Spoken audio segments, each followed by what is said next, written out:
যা করতে বলে এইটার চেয়ে বেশি অ্যাডভান্স হয়েও না, অতটুকুতেই থাকো, ওইটাতেই কল্যাণ, ওইটাতেই বরকত। আল্লাহ আল্লাহ রাসূলের চাইতে বেশি বোঝা যাবে না, ওনারা যেটা বলেছেন এটাই ফাইনাল। মা কানা লিমুমিনিন ওয়ালা মুমিনাতিন ইযা কাদাল্লাহু ওয়া রাসূলুহু আমরান আইয়াকুনা লাহুমুল খিয়ারাতু মিন আমরিহিম। আল্লাহ আল্লাহ রাসূল যদি আমাদেরকে কোনো নির্দেশনা দেয়, তখন কোনো বিশ্বাসীর জন্য এটা মানলেও চলে, না মানলেও চলে, এরকম ভাবা যাবে? আল্লাহ রাসূলের পক্ষ থেকে, আল্লাহর পক্ষ থেকে একটা আদেশ আসছে, এখন এই আদেশ আপনি মানলেও হয়, না মানলেও হয়, এরকম নাকি ব্যাপারটা? বলেন তো। বরং মানতেই হবে, বরং কি মানতেই হবে, এটা কম্পালসারি, এটা অপশনাল না।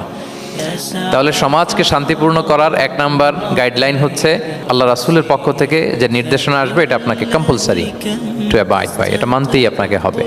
এবং রাসূল সাল্লাল্লাহু আলাইহি ওয়াসাল্লাম যেটা শিখিয়েছেন ওইটাই স্ট্যান্ডার্ড, এর চেয়ে আর ভালো করা যায় না। এক সাহাবী বেশি ইবাদত করতে যেয়ে বললেন যে আমি আজ থেকে সারা রাত তাহাজ্জুদ করব, রাতে